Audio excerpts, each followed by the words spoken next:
this session or whatever. All right, we're live, raw, and real. Welcome, Josh Sizemore, to Drink Up. Before we get started, I want to welcome Adam Smith, as well as Caresses out there somewhere hiding. She'll pop on the screen occasionally, helping us kind of move along. But we always call out a few of our sponsors, Adam and I, and we always do it with, we were talking about water earlier. I don't know if you knew this guy is, Jay Yeah. Williams. Yeah. So Jay somehow landed in my life over the last 3 years or whatever. We've gotten to know each other. Met him at BevNet. Anyway, he has Yeah. a wonderful water here. So we always call out Freebird. And Yeah. he did a post the other day. He said, what do you think about when you see my brand Freebird? And I think of Leonard Skinner in his song Freebird. You said Yeah. LS and Jay was like, "Who's LS?" I'm like, "Brother, come He on, man." knows who. He knows. He's a Georgia boy, man. He knows who Right. LS is. Come on. But anyway, and then Adam, thank you for sponsoring the Alias Advising, and Alicia Vargo, if you're out there with Bev Assets, and then our friend Ryan and his company, Adam. His company, On the Rocks Advising. So Rocks ROX. Yeah, On the Rocks Advising. And I believe Ryan is back he's back today, and we'll see if he's in the comments, after a 9-hour trip home to Knoxville, Tennessee from Washington, D.C., where he was helping chaperone about 100 kids in his son's grade, which is a wonderful parenting thing to do, but 9 hours on a bus with that many children. I was like, that's great for you. Yeah, kind of. I That's don't what think, his company does too. He deals with children like us. eh, So, yeah, uh, Rocks is they're a community of beverage pros and different people that can actually help brands, Josh. So they, from logistics to operations to actually distribution and sales and marketing, he's amassed a group of people that he works with, and we certainly enjoy working with Ryan as well. So nope. we're calling you out and your services. So hopefully you join us, and you'll catch this later on. I always want to say capture, but I don't know. Capture's on my mind, Josh. But welcome, Josh. Why the hell would you want to come on a beverage show? You're a food guy. We were just talking about it. Yeah, so I'm a food and beverage guy. I mean, beverage was I'm more of a beverage guy probably, but it's just because of my background. But yeah, I'm currently CEO of Feast Fast, which is keto friendly, diabetic friendly, and diabetic safe snack food brand. Currently got cookies in the market, and we're coming out with crackers and cereal eventually. So, but yeah, but I'm a kind of first and foremost, big beverage nerd and guy, and that's where I lived for a long time, and still play in the space. So Welcome, Josh. Why the hell would you want to come on a beverage? That's cool. So let's get into it. And thanks for we usually post this the night before that we go live. We've been doing this for about 3 years. I think you asked the question. So, what so being a founder, like, it sounds like this is in your blood. You've been doing this for a while. You've obviously, it's all been fun, right? This has been really easy. It sounds like, just listening to you, you've done really well. You've built these massive companies. You've exited them. So it was all easy, right? yeah, super easy. Yeah, no problems. It was all like A through Z, and every step was great. Now being a founder is interesting, right? Like I have um, you know it is in my blood for sure to be a crazy person. I think all founders are crazy, especially the ones that stick through it. I think that's in my opinion, that's probably the one thing that is critical, is the stick to itiveness, if that's even a word, and the determination. You have to have it when you're creating a business, right? And I think a lot of people that jump into their own business and try to start a brand, they think success, or whatever their definition of success is going to happen in 2 or 3 or 4 or 5 years. And don't get me wrong, it does sometimes, right? But most of the time it's 6, 7, 8, 9, 10, and then people stop at 4 and 5 thinking it's never going to happen. But if they just keep going and they just keep going, it'll happen for them. And so I think that's why so many like entrepreneurs or business owners just kind of fall off and quit and give up because they don't think it's going to happen. So I think about the tortoise and the hare. I always talk about this. And I think a lot of people arrive on our door where we do a national feet on the street program. We have about 100 sales reps across North America, and a lot of brands like, hey, I need help in Yeah. stores. But they show up on our doors and they expect within 30 days something's going to happen. And we try to tell them that it's not going to happen in 30 days. And we go through the Yeah. story of Tito's and Buzz Balls. And I just met with Adam at Carbless, maybe you know Adam Coroner. So I really Yeah. appreciate you sharing that because I don't think it is easy. I was being facetious. But I Yeah. tell you, your success though, it seems like your turns are really quick. Like you get a company and you build it to, a few $100 million and you sell it. I mean, how the heck did you do that? Well, I think I've had some special circumstances, right? So first one was original New York Seltzer, and it was a, $700 million brand in the '90s that went bankrupt because of an owner that, he didn't want to sell the brand to Anheuser-Busch, and Anheuser-Busch pulled their distribution, and they went bankrupt. So, and that brand was, in my opinion, was a little ahead of its time because it was kind of an all natural sparkling soda that was This is in the before '90s. This is before LaCroix, or kind of around the time LaCroix It was. was, yeah, it was before, and then it's funny. My partner, he had his license plate said F LaCroix. So, oh god. So yeah, it was about that around that time, and so that in that circumstance, like people knew about it when we brought it back. They wanted it. They knew about it. They loved it. It made sense, like cogs and all that stuff, margins for the retailers and distributors. So it was it it was just a unfortunate circumstance for someone that led to a fortunate circumstance for someone else. And then we just built it, continued to build it. And, when it was time to So Robert's sell, coming in. He said, "Are you the New York Seltzer dude?" I guess you are. yeah, that's a long time ago. That was it. And How we long's we the and, long? How and then long's we the long sold it. period? 2014, I think. Okay, Is when, so yeah, a little 13 bit, maybe, not like 13. 30 Yeah. years. Yeah. No, no, no. And then I stayed on. So I was there, and then I left, but I stayed on as kind of an operator, helping them as long as I could, and then I just stayed on the board until we sold it, because I started Unify probably a year and a half, 2 years after New York Seltzer. So And And that tell us about, you unified. were talking about the unified store. Sorry, go ahead, Adam. No, you're fine. I was gonna ask the same question you were. So I think I found the product online. PET bottle, green writing. Uh, yeah, maybe was it like 32 ounce ish? Is a little bit bigger plastic bottle. we had a 1 liter and a 20 ounce. And Yeah, this Okay. is the story you're talking about where you found this aquifer. yeah, So let's get in this, show the story and how this came about. I was really yeah, interested when we were getting into earlier. yeah. It was a crazy story. So, um, my my first cousin, he's one of the longest running judges in Kentucky, like 60 years or something. And so he thought it would be funny to nominate me for this, because he's on the board of a university. He thought it would be funny to nominate me. I'm not a to be the president. You No, look like a president to me, man. I'm just no. saying. But I lived in Owensboro, Kentucky as well, and I Oh lived my in God. Louisville. So Yeah, I so totally relate. yeah.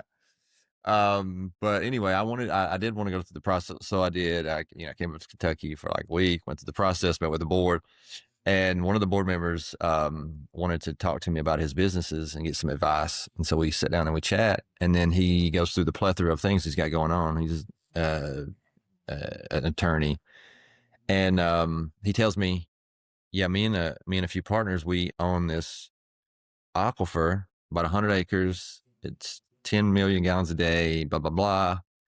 The quality of the water is unbelievable. pH is like 8.1. I'm like, and I'm a health nut, so I knew water. I know water really well. So And I'm like, 8.1 pH is a good thing.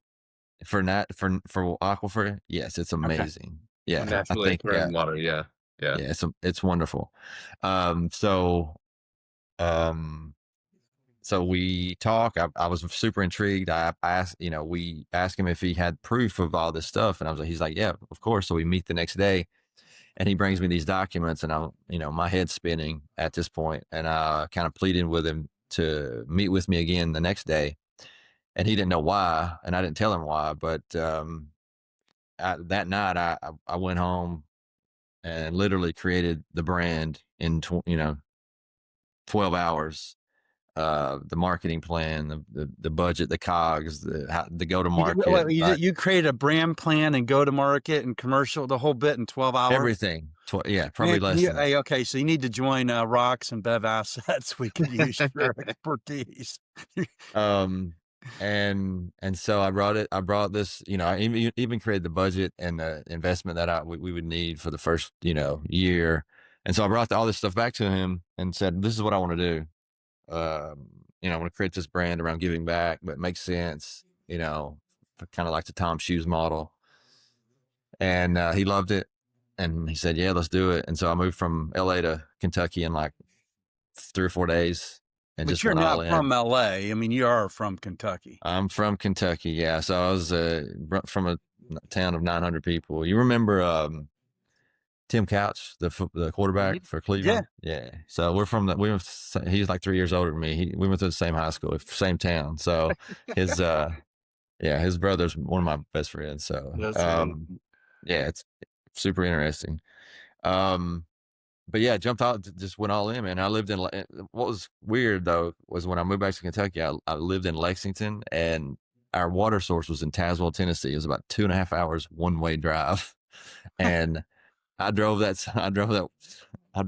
every day for 4 years, 2.5 hours each way, unless I was in a retail meeting or an investor meeting. I was there bottling the water, loading the trucks, Wait a overseeing the minute. plant. You were the founder. You actually have to physically go do the work. Absolutely. I was the I was the chief delivery officer. I was the chief loading officer. I was all of it. That is so Um, important. So many founders and companies start and they hire a COO, a CEO, a chief sales officer. And I'm like, well, I have no cash left. I'm not, because you hired the C-suite and you are the yeah, C-suite and the street.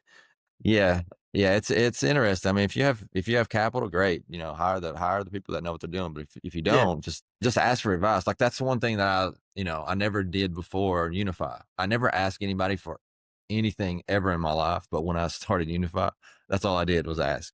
I was like, begging people, asking for favors, asking for this, asking for this. Did you have a lot of people And shut doors on you then when you started, like saying, no, no, no? Did you like, they didn't believe in you? so it was an interesting thing because so my first so when we went out for our Series A, we went to raise, I think it was like 7 million, and it took me 133 meetings to get my first check. And 133 meetings. and I met with you don't even know, I met with everybody, every VC in New York, LA, Chicago, like you don't even know.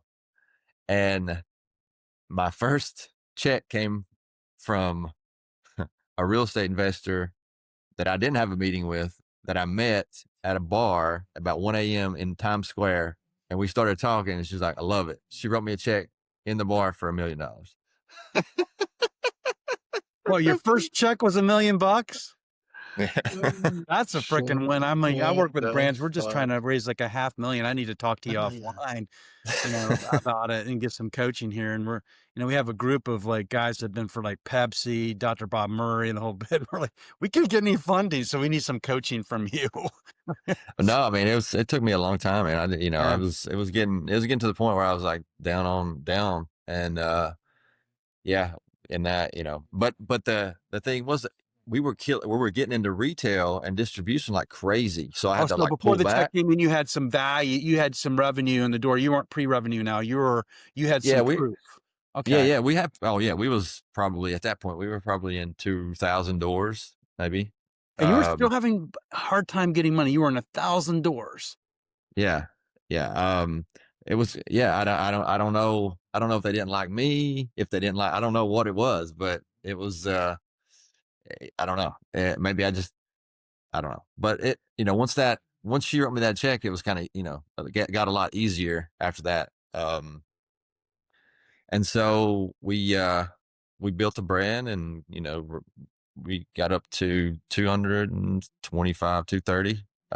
And then we were going to be $1 billion brand 100%, but unfortunately I went through a really bad divorce, and it was all, so I was So are meeting you with, 100% owner of the brand then? I mean, you're majority owner then of the deal? I was the majority.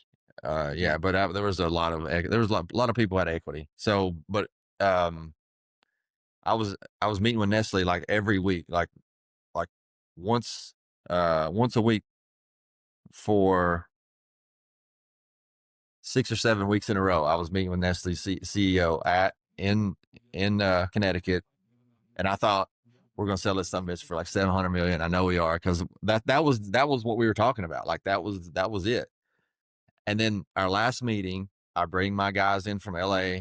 I got like the whole team, and then they just hired a new CFO, and we met with the new CFO, and he just shit on the whole deal in the room. It was Was this 15 like at minutes, the and I'm cap like, table then? You're looking at like the finances and stuff and he just picked it apart? well, he just shit on the deal. He just like, no, I don't like it. I don't. He was just like, and come to find out, I know why, because that the CEO we had been talking to at Nestle he got let go like literally 2 or 3 days after that, and so he never really had the juice, and so I know Bill Perkins, uh, and he is former CFO of Global Nestle for Yeah. 26 years. Yeah. And he said, I was in Greenland with him a few weeks ago, and he said, "Yeah, if I was there, man, you just missed it. You just missed the timing." He said, "If I was there, I'd have paid you." He said, If the so timing is everything in life. So you get through this yeah, deal. So you ended up doing a deal then, or the deal fell through, or no? deal fell through, and then I was going through a bad divorce, and so I had to hurry up and scramble, and then ultimately we sold to like private equity for like, I mean, it was just not ideal for anybody, but So it was this okay. was so it basically you didn't this wasn't your golden ticket. No, that hasn't happened yet, but it was fine. It was fine. It was Yeah. fine.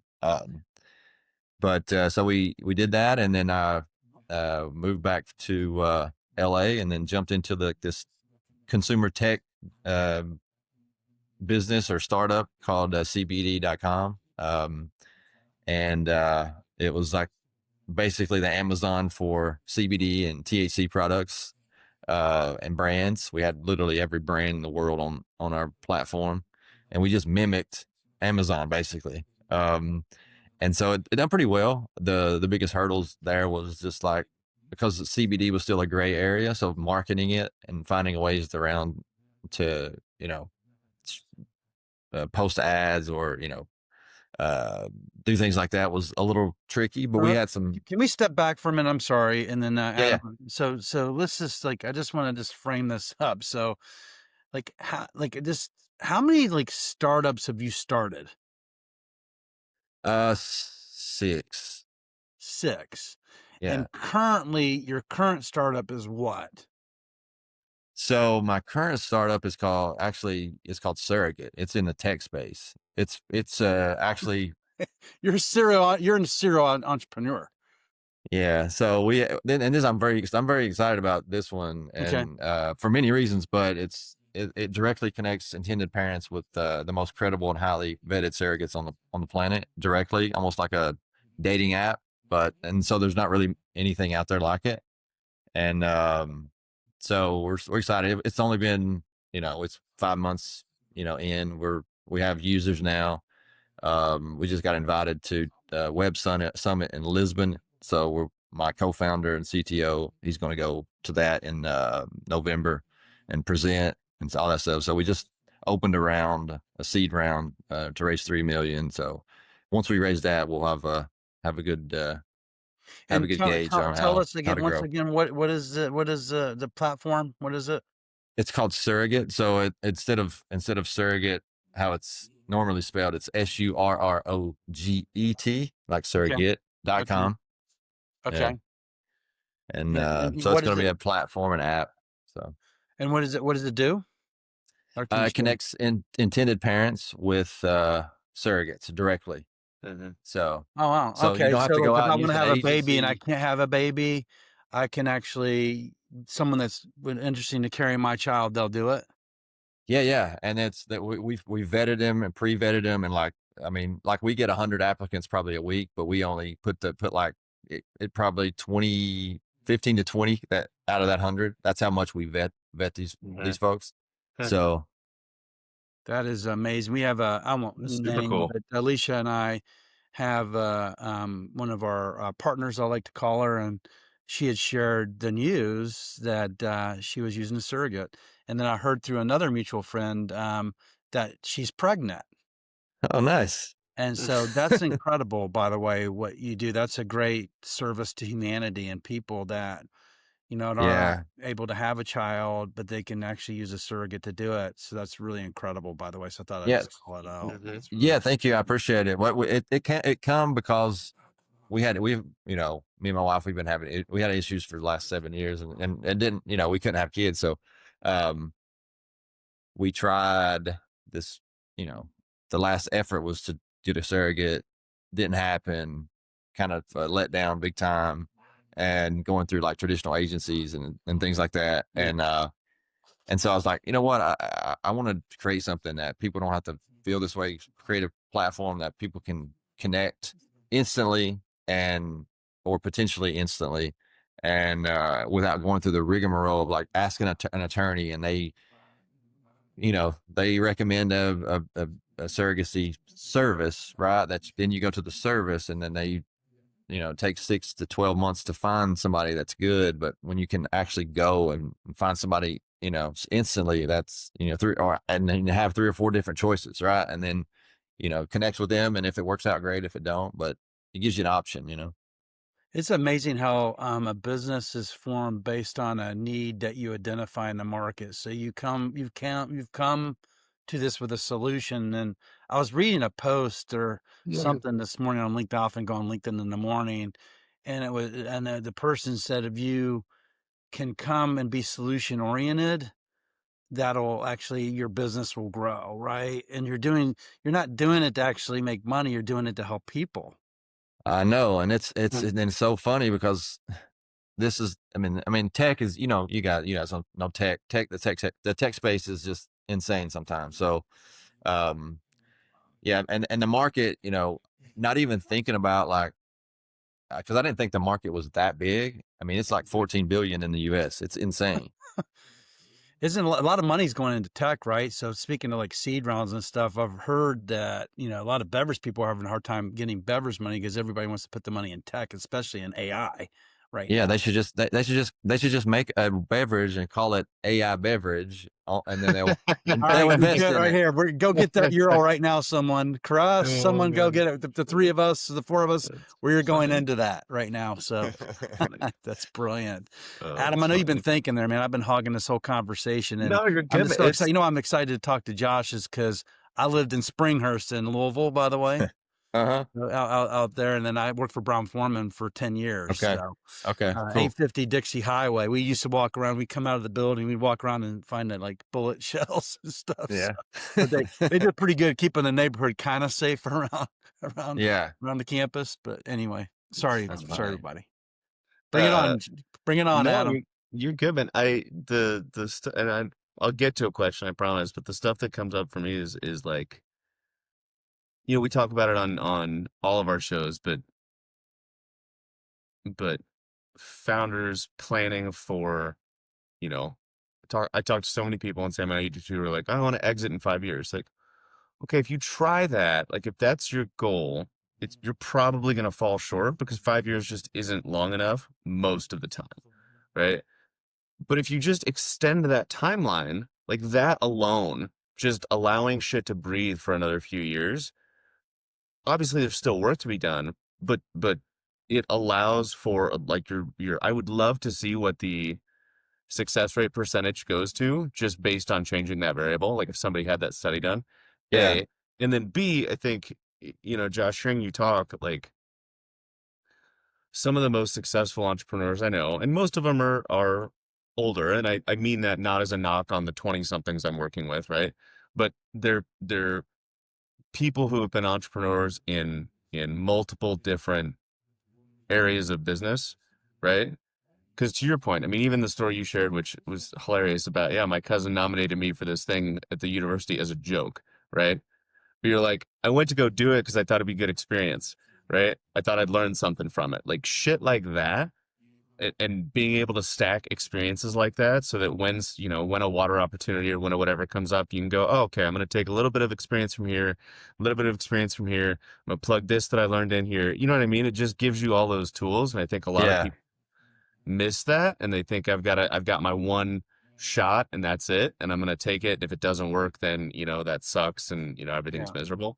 So I guess my question is when it comes to whether it's Surrogate or Feast Fast or any of it, like for you personally,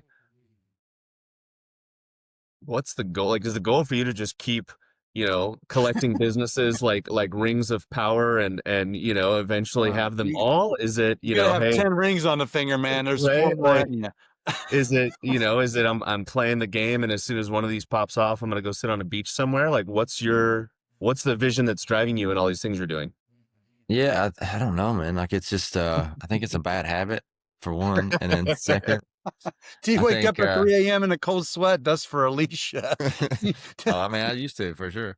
Um, I don't know. I mean, I do have goals, bigger goals, which is like I think a couple of them is I've never I've never built a brand to a billion, so I want to do that. And then I've never went public with a brand, so I Okay. wouldn't care to do that. So those two things would be like a goal, right? As far as like you know, I want to. I just think it's you have one life to live, right? And if I'm Hmm. you know if I have a skill set, right? If I have a skill Hmm. set, right? Like I can, and I'm not saying this to brag or to be boastful, but I've been through the ringer so many times now. I can build a brand from nothing Sure. and put it and have it on the shelf in 6 months. I don't give a Sure. shit. I don't care what you Right. what I no. I mean, I Right. can do it. I've did it too many times. I know I can do it. Right. So if I can't share my experiences and my knowledge with people, Sure. what am I doing? Sure. Right. Sure. So like when I reach out, like I reach out all the time to people, like you know, with emails and like people doing great stuff. I reached out to Jay actually at Freebird like last week, I think, doing via email just to be like, hey man, I'm here if you need anything. So Well, like I can make that happen. So no, we'll have and then you we've and Jay we've on the show, we've or talked. we're trying to Yeah, we've Carouse. talked If you before. listen, we got to get Jay on the show, and we'll invite Josh in as like a sub guest, and the two meet him, so we can make that happen. Yeah, but I mean, I've talked to Jay actually Okay. before he launched his brand, and Okay. but anybody doing some good work or not, just not understanding or knowing what they're doing in the space. Like I have tons of knowledge because I went through so many, you know, mistakes. So Hmm. like, why not share that? Why keep it to myself? You Right. know? Well, I think this is part of the reason I asked the question. A, I'm just truly interested in the answer, but B, I think like and Sam and I have talked about this, Ryan and I have talked about this, like the list goes on. Uh, Also, Robert said knock knock. I'm not sure if he's waiting to be let in. Uh, he maybe joining us for. He said yes. I You just got think to control Robert. He'll come in, man, hot. I think for anybody that does this long enough, the desire to train or coach or teach or whatever the right word is, I think that naturally becomes more and more of a thing of it's like, hey, like I'm good and I'm gonna be good. Like I'm gonna find work. My bills are gonna get paid and I'm confident in that. So like I don't need to, put a price tag on every conversation. I don't need to put up Right. paywalls, blah blah. But I truly enjoy what I do and I enjoy seeing other people do it and having a community. And so like let's invite more people to the party. Right. Yeah. Um so yeah, it's I And don't I'm really bad. And I'm know. really bad at like the social stuff. Like when I first I'm started sorry. doing I have to pause you. You said you're bad at the social stuff. You got to check for $1 million in a bar. You're not yeah. bad at the social What stuff. no what no I mean like the social like the social Can media you like come putting to yourself Can you come to Minnesota and hang out with me in the bars, please? Right. like Okay, go ahead. the Sorry, Josh. the LinkedIn's, the Instagram, the things like that. That putting myself out there more and talking about stuff like that's what I'm not good at that. I've like tried it and I'm like I'm just too. I guess I'm too busy or like I don't put it as a priority, All and I know right. I probably should to like. Let's book some time next week. I can totally help you for free. I'm Okay, serious. okay. Yeah. Oh, it's funny.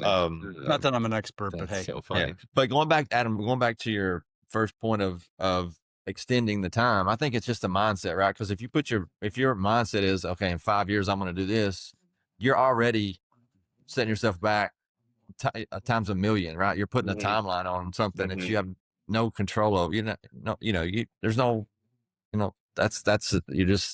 you're digging yourself, you're starting yourself from like negative, Hmm. and if that's your mindset. So the Hmm. people that have that mindset, which I agree, there's probably a lot that do, when they don't hit the 5 years, they're just like, all right, it didn't happen.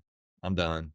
Well, and I think it's that. I think it's and I don't know even where this quote originated from, but the whole like, oh, I'm going to be famous someday. Well, someday's not a date on the calendar, right? So Yes. like, I applaud people for saying, oh, by this date, something is going to happen. Like I applaud somebody putting a timeline to a task. I think that's smart. I think that's probably the way it needs to be done. Hold However, on a that second. task can't be, We got a call coming in here. Just see what I don't know that this is new. I'm just gonna see it. Okay. I don't know. See if we can get him in. There he is. Oh Hey, my buddy. God. Cost of goods sold is on the show. Cokes, Josh Cokes. So just a little bit about Robert. So, and I'll probably come in and interrupt all you guys because that's what I do. Robert can appreciate that. And the whole bit. So if Robert goes long, I'm going to just stop him or you go long or whatever. Right. But Robert actually does some really cool stuff. He actually brings stuff into Canada. Okay. So it's pretty cool for you guys to meet anyway. Cool. Mhm. He was on our show last week. And by the way, anybody that comes on the show, we call them alumni. So you're always welcome to pop in as well. Oh, that's cool. Yeah, so Mhm. this is a pop in. So what's on the mind? What's on your mind, Robert? Or finish, Adam. You were finishing your question, and we can bring Robert in. Well, yeah, the point I was getting at, and then I have a question to tee up between the two of you is I think for a lot of the people I talk to, and I think Sam, for a lot of the people you talk to, they'll set a timeline to a task, which again is a good thing, but that task is sell the brand. Well, that's too vague, right?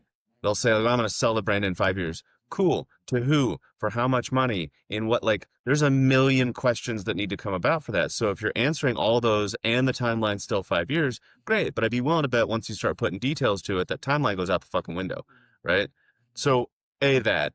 B, to tie you two together, uh, Josh, specifically for Feast Fast, are you in Canada? Do you want to be in Canada? Or more generally, just like, I noticed, for example, I was on the website, there's allulose in your product, right? Uh-huh.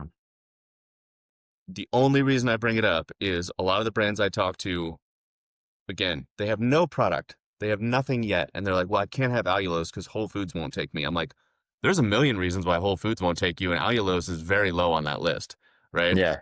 So, like, it's more of a general question of how are you all as Feast Fast looking to grow? Does extending into Canada, is that involved in that? Like, kind of just give us your perspective on that. Yeah. I mean, it's been direct to consumer so far, so we're going to Okay. tiptoe into retail Okay. next year a little bit. And then, yeah, I mean, obviously, Canada is definitely on the horizon. It's just a matter of See, partnerships this is and live timing. networking right here, man. We're doing Yeah. it live. That's how Oh, we yeah. roll.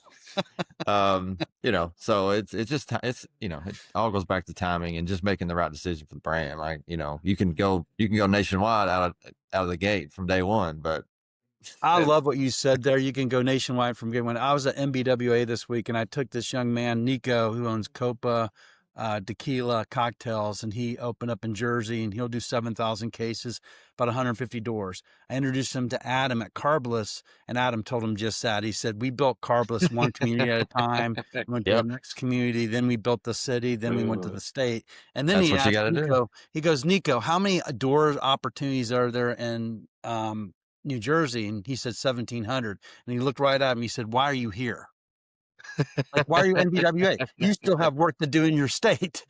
Exactly. Yeah, you got to. Yeah, I've always had this, mindset of you have to take market share in that store before you can take market share in another store, Oh, right? Mhm. Uh-huh. Like Uh-huh. why? Like that's how your mindset should be, right? Like yeah. Yeah. take you if your goal is to take market share in the nation, okay, well you got to take market share in that store before for first and foremost, right? Yeah. Well, so many people get 100%. distribution and disappear. They're like, oh, and what's happening is that brand is just collecting dust, right? It's not moving. Yeah. Yeah, Yeah. it's So, Coke, velocity. you were kind enough to join us. What do you got for us? Way too much. So Sam, get ready. Hi, John. Josh, nice to meet you, Josh Sizemore. You too. You too. Yeah, Nice pretty to meet you. interesting story you got. I was 18, 19 years old, first year university in Ottawa, not knowing how to live and figuring out how to get groceries and figure out, got to get a shower curtain. And I was a regular buyer of New York Seltzer at Loblaws. So that New Okay. York Seltzer was one of the first seltzer brands to ever hit the market with a fruit, fun, and then let me go to the next step. When my buddy at Vincenzo's, one of the best grocery stores in the world, Waterloo, Ontario, the reason that they're one of the best is they have a gelato bar. So gelato bar gives you a little, a few more points on the scale. He asked me to get La Croix. Yes, guys. Does everybody want to repeat that? La Croix. It's not, I know the guy grew up across from the river LaCroix, but that river should be called La Croix. Anyway, so he asked me to bring in La Croix. I started doing it. My late father was a bit of a wheel, so I was trained on getting things. That's what I do. I get things. And being in Toronto, it gives me more challenges, of course. So I started bringing in La Croix, truck 1, truck 2, truck 5, truck 10, truck 30, and they never responded. I wish I met them at a bar, but they did send a cease and desist. And one of the highlights of my 10-year fledgling career, like you, I diagnosed you. You're a brandaholic. You suffer from entrepreneuritis. These are little words I've made up over my life. But when the lawyer sent the cease and desist letter, it was one of my shining moments where I got his cell number. My son did, actually. And I said, hey, Mike, you sell bleeping water. Okay. And if you want to go and mess with me importing for the gourmet grocery stores and the Four Seasons Hotel, because they like your karate brand. Nobody even has a clue of what the karate line is at a La Croix. Yeah, I'm intimately familiar with those 8 combo Italian flavors and the Nicola and the other mojitos and other little thin cans that La Croix also has. Yeah, I've been inundated with this shit for so long. But I told him that the NAFTA agreement doesn't take kindly to publicly traded companies worth $1 billion market cap harassing a startup single guy operation trying to get La Croix to golf courses. So I had that experience. I also want to share something that I'm sure you'll enjoy is when people talk about And then Robert, I'm gonna give you a couple minutes here, okay? And then we're yeah, yeah, gonna yeah. get to the question. Oh, Okay. sorry. Okay. I was only one of the first customers in New York Seltzer, Sam. Cut me a little All right. slack here. Got it. It's good. It's good. So, but I'll jump to the gun since there's a time limit. I live in Toronto, and I'm quite frustrated by the challenge of getting American partners and friends to understand that Toronto is the 3rd largest market in North America. It's bigger than the Chicagoland area now, and so with a minute or so to go, I will highly recommend. And I want to cite the story. A buddy of mine said, 10%. You're 10% of the USA. Why should we look at Canada now? Well, if you look at it that way, okay. But if you look at the Golden Horseshoe, the Toronto to Buffalo corridor on the western edge of Lake Ontario, it's a 12, 13 million person market with transportation nodes and everything all set up. So you mentioned allulose. You're right. Not allowed in Canada. And a few other things that have to be done, like we're doing with Melting Forest now. We just got to get the label modified and get it into the stores. I was And with then, Dave Martin this I week, know. by the way. And did you ever run into CBD Living, Josh? That brand? Yeah, they were on our platform, I think. Yeah, So, well, that's Sean McDonald. He's CBD okay. Living. They've And that's launched he owns Melting Melton Forest. Forest, right? I mean, that's Yeah, yeah. son, right? Yeah. Dave Martin is the chief sales officer for Melting Forest. Dave Martin is one of my closest friends, and I glean as much knowledge as I can to fill the voids in here. But Yeah. in closing, I would highly recommend that the 4 of us get together to talk about how we can use the Drink Up gateway for you and Yeah. I to talk about the Toronto market, because Yeah, let's do it. yeah, the Unify brand, I looked at it. Yeah, I'd like you to send a pallet so we can start peppering everybody. Well, what's interesting is, so I just took a trip to Greenland That's another. I need to hear about that for a half hour. with diplomats and very prominent people, and it was insane. And I went to Greenland for one purpose, which was to taste this water source that they have, and they brought me there. And so there's something could be coming soon. I can't talk about it, but if it is, that could be another thing You we heard could it talk first about. on Drink Up, man. Right. Something Right. coming. So But it means we had to Sam, this is reschedule where you, by Adam, the way, Sam, this Josh, is to come in and perfect. do the That's big what announcement if you'd come back. Hope we haven't scared you off, man. But Yeah. Robert does these boxes, by the way. I haven't got my box yet. I think Crust got a box, but he does these boxes. not for me yet. No, the next round has to be made. He's talking about the boxes where I send out combined brands, 6 or 7 brands, some Yeah. IQ bars, some snack. But go ahead, Sam. I don't want to describe No, what you were I about just to want to. I describe. just want to get my box. But No, Crest purchased. She purchased her Robert own. took She in the was so box. Was it- enamored of the cotton candy, not cotton candy. She purchased her own, some of that, and I think a few other things. She said it was really good.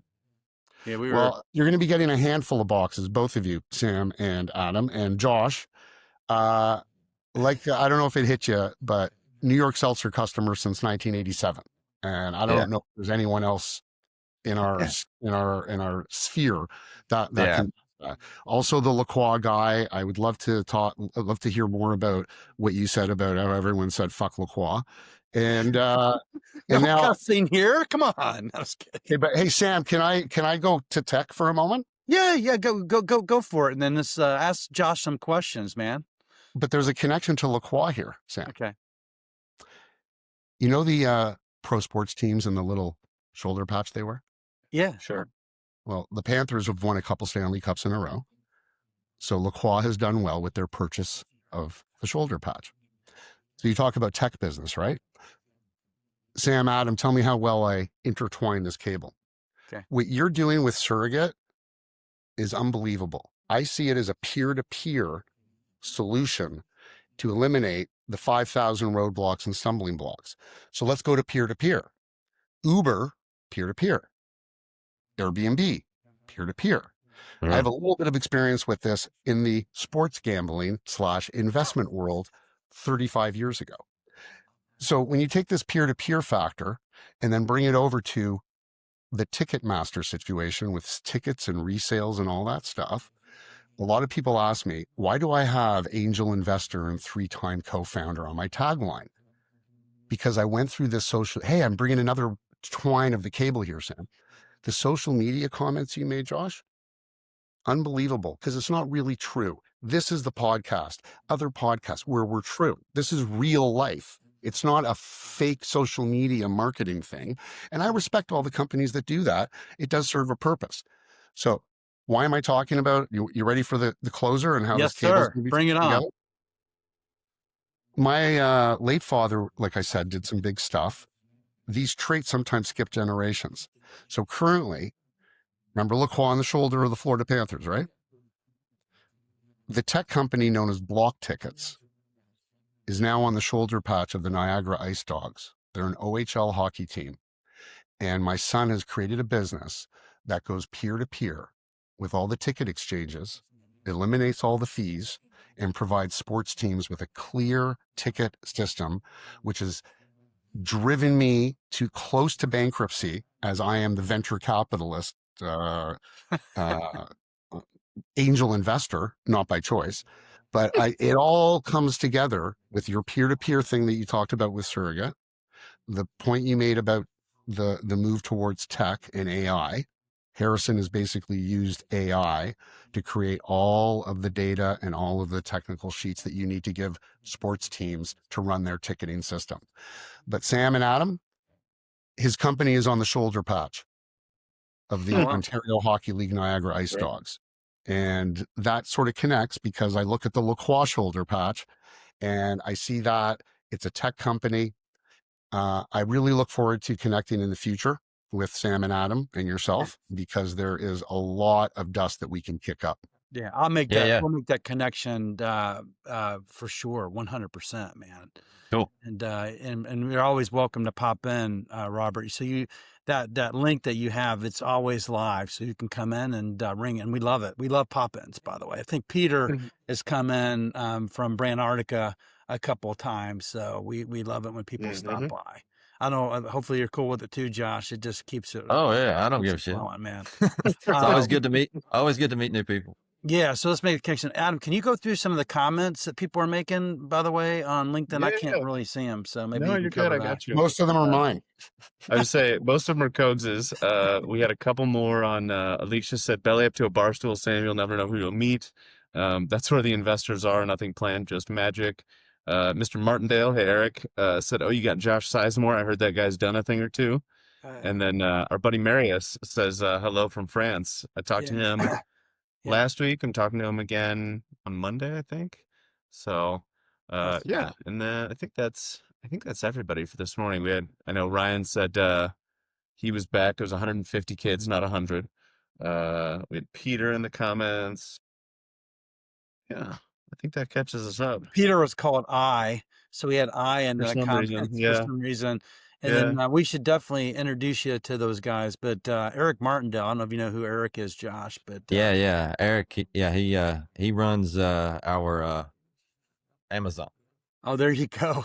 He did me a solid. He got, and I have a little brand. I mean, he's the real deal, man. He knows how to. He's a good guy. He's a good guy. He's a really good person. Yeah, he creates the pool, right? So you get it into the accounts, and he can drive like the DoorDash drivers and Uber drivers in accounts. Is he doing a little bit of that work to actually get things moving off the shelf, right? So yeah. So for Feast Fest, I know we're gonna run out of time, but I got one other question before we get to kind of our wrap up ones. You said 2 to 3 years direct to consumer for now. You mentioned Amazon, because I've heard multiple people give different answers, and they're all about in the same ballpark. But I'm curious, what's the metric, if there is one? I'm sure there is, but what's the point at which you're like, okay, we're gonna do this much margin, profit, dollars of some kind in commerce direct to consumer, and then we'll start looking at retail. The question makes sense? Yeah, for sure. I think it's a few different things, right? It's you can look at subscriptions, you can look at revenue, you can look at profitability, you can and look at how many new customers do we have, how many repeat customers do we have. So I think those 4 things will steer your decision much easier. Ultimately, it's experience that tells me that I need to do this or versus this, So that's really it. And we're probably going to do Chicago. Like I think there's 12 stores in Chicago that wants us. I have one of my guys in Chicago. We may hire one more person to make sure that because I can get 2 people for 12 stores in that region, and they can hit one store every other day from 3 to 7, giving out samples, talking about the brand, being authentic, letting people know. And that's how you build, right? So you go from 1 unit, so you go from sell through and velocity to 1 to 3 to 5 to 10. Once you get to 10, all right, now we can do something else. That's what we do. We put feet on the street. So we actually go into the wild, we call it, and go in those accounts and go sell something, a menu, a drink, a bar, to a sampling event, whatever it may be. You have to do that. So so Sam, we'll talk about that too for our brand. So that'd be great. Offline. Yeah. So Sam, you wanna give the did I get the question? You know what, Robert, you know the question? Do you know the question that we always ask? Do you want to ask him? There's many questions, Sam. No, the most important question. Do you know what it is? Do you remember? It doesn't come to my head right now because my mind is already flooded with the plethora and myriad of topics that you guys bring to the table here. But now I'm thinking here. So what is that last question? That's the question. And Robbie, you got to remember, because next time you come on, or Josh, you come on, you get to ask the question too for the other people. So this is really important. So here, drum roll. Josh, what is the difference between success and failure? We ask every founder this, everybody that comes on the show, what is the difference between success and failure? Trying and giving up. Say that again. Trying and giving up. Trying and giving up. So trying is Refuse to success, lose. giving up is failure. Yeah. So you kind of said it earlier, right? You said, these people get in it and they're like, I want to sell it in 5 years. And you said they got to keep on going, right? Yeah. So I agree. I think you're not a failure as long as you keep on going. Yeah. I mean, failure is such a, like I've had I had a brand that, after Unify, before we started CBD, that I wanted to start. It was called Pro Nola. It was going to be the first pre and probiotic granola bar, and we had the flavors. It was fucking amazing. But at that time, we couldn't find a prebiotic that was shelf stable, and we was going through cash and burning through these, and we just couldn't find it. Now it's, a dime a dozen for that stuff. But so, and I had my investors lined up. Like I had everything ready to rock and roll, but just couldn't find that. So that, and I had to like leave it, knowing it was an amazing idea, but I had to shelf it. Right. So was that a failure? I don't know. I mean, that's well, that failure could be is your, because you knew when to walk away. Sometimes you have to know when to walk away, right? yeah. And you cannot tell anybody. I mean, like failure is internally, right? Like, the world is the same. It's just different. It's different for me and you because I look at it different than you do. Right. That's the only difference is how we see it. Yeah. Josh, do you have any cases where there's like a specific relationship that was involved in a colossal disaster, a catastrophe, but 4 or 5 years later, that relationship is integral to a team that is moving a brand forward? But 4 years ago, disaster. I don't know. I don't know. That's a tough question, I think. And one I'm not I go through prepared it a for. lot. The reason I ask is because it happens a lot in both my son's business and our business, and my food import, branding, whatever you want to call it, where contacts that were involved in colossal failures and bad luck, you keep in touch, you keep working, you keep trying, refuse to lose. And Yeah. now, 3 years later, an individual representing a 40-store prominent chain in Toronto, who I argued with over the English-only non-compliant product that was in the store, with ridiculous rules about stickering a couple words on the cans. And I said, forget it. We fist fought on the phone for a year. When he left, I asked him to join me because I need ring center. I need a few other skill sets in my organization to get my balls in the end zone and my runs across home plate.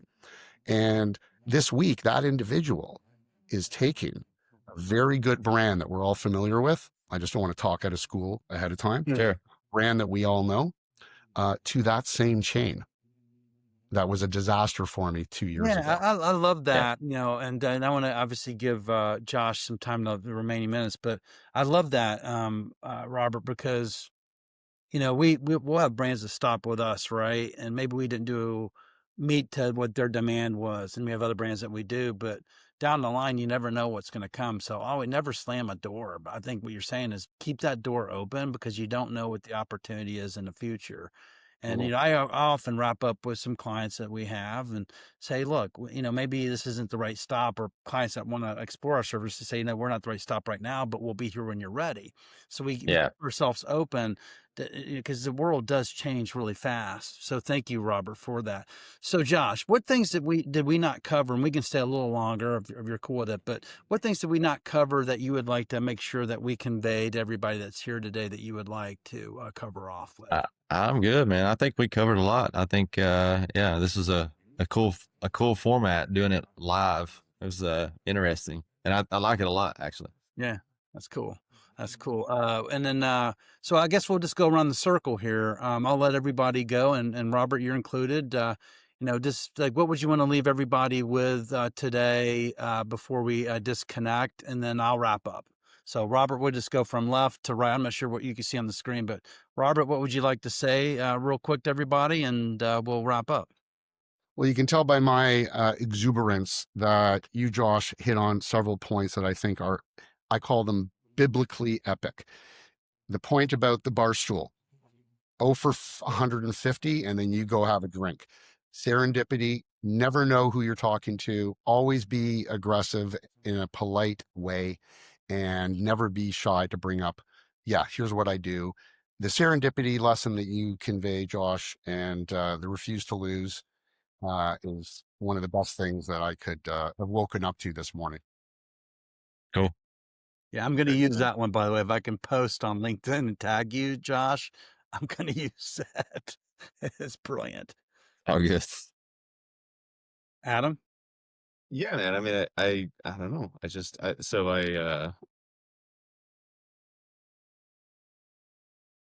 Yeah, I think just the willingness to, I don't know. It's not obviously the most workplace polite term, but I think of it as just like fuck it energy of like a random question will come up and you'll be like, yeah, okay, fuck it. Like, let's see what shakes, right? Like, I'll get into it. It might not go, it might go, but one way or another, like, I'm going to come out of it with a new contact, a new thing I know I want to do, a new thing I know I don't want to do, a new thing of how to do it. Like, I love that. I think it's fantastic. And clearly it's working for you, right?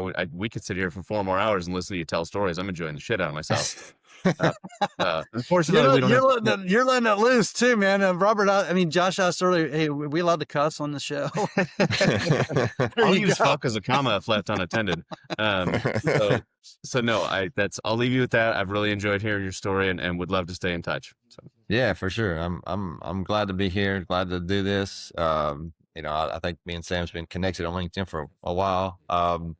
So it was really good to meet and talk to him and talk to you guys in person or via video. It was yeah. I mean, again, if I could just leave these young entrepreneurs with anything, it would be just don't stop, just keep going. I mean, it's that's it, man. Like you just gotta keep going, keep moving, and you'll find something. It might not be what you're exactly looking for, but you'll find something. Man, Very cool. that was just a great wrap up. That's speaking to me in so many fronts, because it's like I always feel like I'm in the episode of Seinfeld and it's called Even Steven. You're walking down the street, you lose a 20. It's like, oh, okay, but there's another 20. So so my partner always talk about, Alicia, is like, okay, let's just keep on going because we're doing a service to people. We want to help people, and I love the surrogate thing, by the way. That is just so special and what Thank you're you. doing. And then I got to get some snacks from you. Yeah, I got yeah. to order them. I guess I just got to go on and order them. No, But I'll send you some. I'll send you some. Just send me your address. Yeah, it's all good. that'd be great. And then you're down in Louisville right now, so that I am. Yeah. right. So Yeah, when I yeah. get down there, I would love to just break bread with you or something. If you Yeah, did yeah. Let me travel, do you know. get up to Minnesota at all, or? Not to Minnesota. I mean, it's either New York or LA, but if I'm ever up in Minnesota, I'll let you know. But you may be in Louisville before I'm in Minnesota. So Yeah. just let me know. Do you hit shows and stuff, different shows and stuff, different conferences? Yeah, sometimes I'm going to be doing some more of that stuff next year. So Okay. All right. Well, we'll coordinate, and then we'll definitely, Adam, I'll make the connections for you. And it's definitely happy to have a chat and introduce you to my wonderful partner as well. And yeah, it'd be great. but thank you, everybody. Thank you, everybody, for joining us on Saturday. Robert, Josh, and Adam, please remain on the line because this is Riverside, and we have to download the information through the satellite somewhere.